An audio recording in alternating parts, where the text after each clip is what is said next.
Hello साथीहरु, तपाईलाई स्वागत गर्न चाहन्छु फेरि पनि सजिलो किचन च्यानलको अर्को नयाँ एउटा भिडियोमा। आजको भिडियो चाहिँ एकदमै खास हुनेवाला छ र हाम्रो समय अनुसार हेर्छौं भने तीजको समय चाहिँ लगभग सकिहाल्यो र दशैंको समय चाहिँ अब सुरु हुन थाल्यो। नेपाली समाजमा धेरै चाडपर्वको समय अब आउन थालिसकेको छ। तर यो दशैंमा चाहिँ स्पेशल खानेकुराहरू बन्ने छ र स्पेशली चाहिँ त्यो स्पेशल खानेकुरा बनाउनको लागि चाहिँ मजाको एउटा स्पेशल मसला पनि चाहिन्छ। आज त्यही मसला तपाईहरुको बीचमा मैले शेयर गर्ने कोसिस गरेको छु। आज चाहिँ मैले दशैं मसला किचन किङको रूपमा मैले बनाउन गइरहेको छु। मलाई आशा छ तपाईहरुलाई पक्कै पनि यो मसलाको रेसिपी मन पर्छ। तपाईहरुलाई यदि यो भिडियोप्रति कुनै पनि सल्लाह सुझाव र प्रतिक्रिया भयो भने पक्कै पनि लेख्नलाई नभुल्नु होला। यदि भिडियो मन पर्यो भने लाइक गरिदिनुस्, शेयर गरिदिनुस् र च्यानललाई सब्स्क्राइब गर्नु भएको छैन भने सब्स्क्राइब पनि गर्नलाई नभुल्नु होला। र कस्तो तरिकाले यसलाई स्पेशल यो दशैं मसलालाई हामी बनाउने हो बनाएर तपाईहरुलाई म देखाउने छु।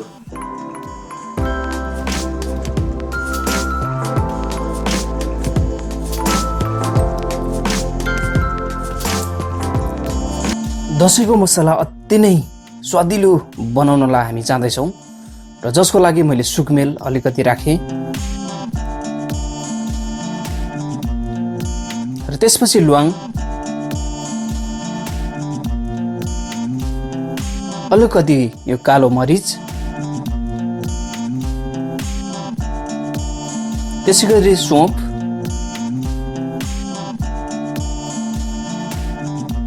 र यो स्टार एनिस हो, स्टार फुल, र त्यसपछि यो जावित्री,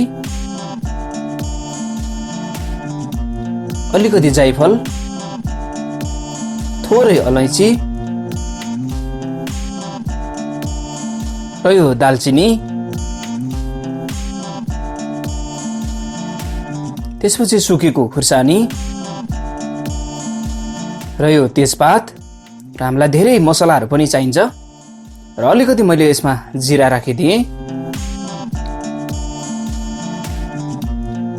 र जिरा यसरी हामीले राखिसकेपछि हामी यसमा चाहिँ अब धनियालाई राखिदिन्छौँ।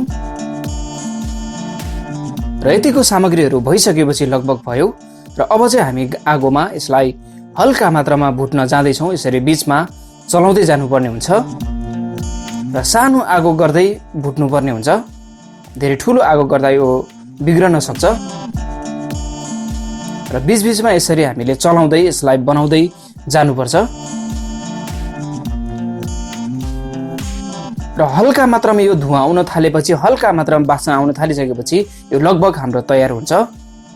र त्यसपछि अब हामी पिस्नको लागि एउटा मिक्सरमा यसरी हामी राख्छौँ। जति मसला आजको लागि तयार हुँदैछ सबै मसलालाई यसरी राखिदिउँ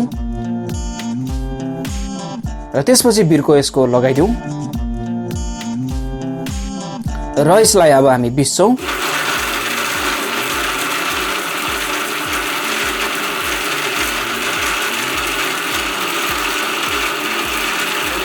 र पिसिसकेपछि मसला हाम्रो यतिको मात्रामा तयार भएको छ। तर यो पुरै नभएको भएर फेरि हामी पिस्छौँ यसलाई।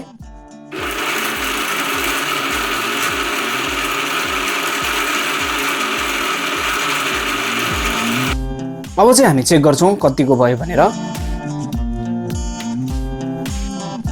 र एकदमै मजाले यो पिसेर तयार भएको छ। एकदमै मिठो बास्ना आइरहेको छ। जब यसलाई हामी खानामा युज गर्छौँ त अति नै मजाको स्वादिलो खाना पक्कै पनि यसपालिको दशैंमा बन्नेछ भनेर मलाई आशा छ, विश्वास छ। एकदमै मिठो बास्ना आइरहेको छ यो मसला। जब हामी कुनै पनि खानामा यसलाई युज गर्छौँ, आफ्नो आवश्यकता अनुसार यसलाई यदि युज गर्छौँ भने पक्कै पनि यसपालिको दशैंको मसला चाहिँ मिठो स्वादिलो बनेर यसपालिको दशैं रमाइलो हुनेछ अझ।